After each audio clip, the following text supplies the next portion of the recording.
The title of this video is correct. You can use your 3DS as a controller for things like Simu, Yuzu, Ryu, Jinx, and you can also use it for Citra and Azahar. I have Azahar as my emulation because it's the newest version of Citra in a way. But to do so, you will need to have TinyVNC, and I will show you how to get that. You'll also need the DSU Manager. The DSU Manager requires that you have the Vigim bus drivers, and so you will need to get both of them. You'll want the ARM64.exe and the DSU Manager Setup.exe. Once you have them downloaded, you should install them. The file should look something like this. You should go to your 3DS and install TinyVNC, which I'll show you how to do right now. You do have to have your 3DS modded and have custom firmware on it, but you go to the Universal Updater. You go ahead and search for Tiny, and it will be the only thing that shows up. You click A, and you install the CIA. And once that has finished, it will be somewhere around the home screen. Mine is right here, since I will be using it. And once it is open, it will look something like this. The VNC UI part of it is just so that you can share your video from your computer to the 3DS. I don't really know how to do that part because it doesn't seem to work too well for me. So you will want to disable the VNC connection. You will want to add a name to the profile. I'll just call it. The host also needs a name. And so now you will go to the audio or control. You can use the right or left trigger to swap to that page.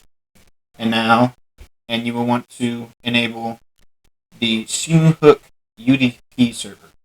Your IP will be right here, and you will want the port.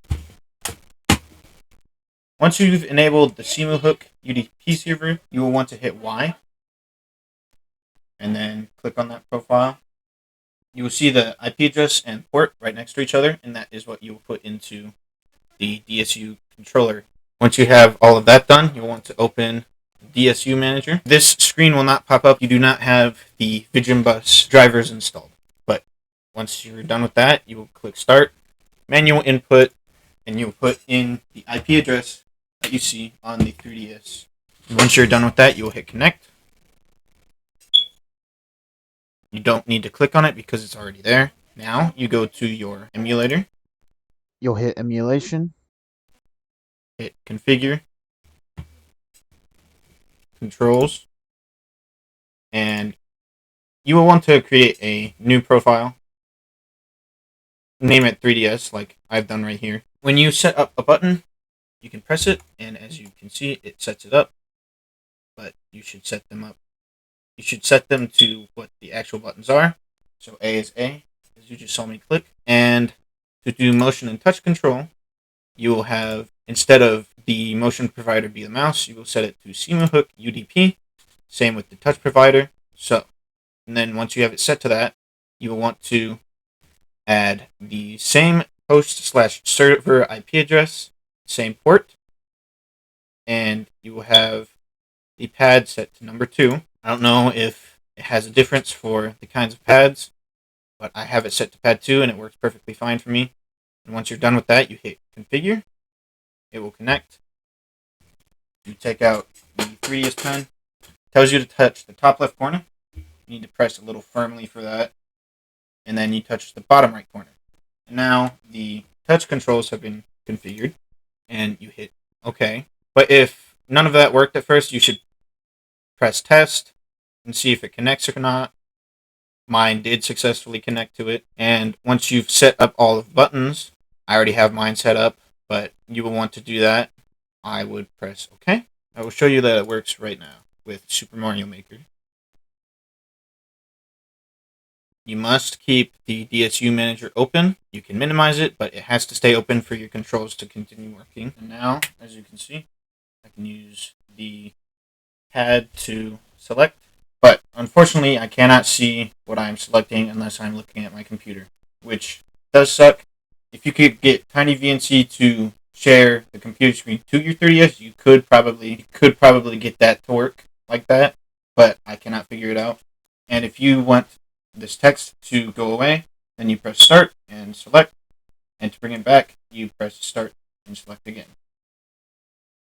But I'm going to have it off for now. It still works without it. Unfortunately, you can't turn the top screen off, to my knowledge. But as you can see, every time I click A, it works properly, and it has a great response time.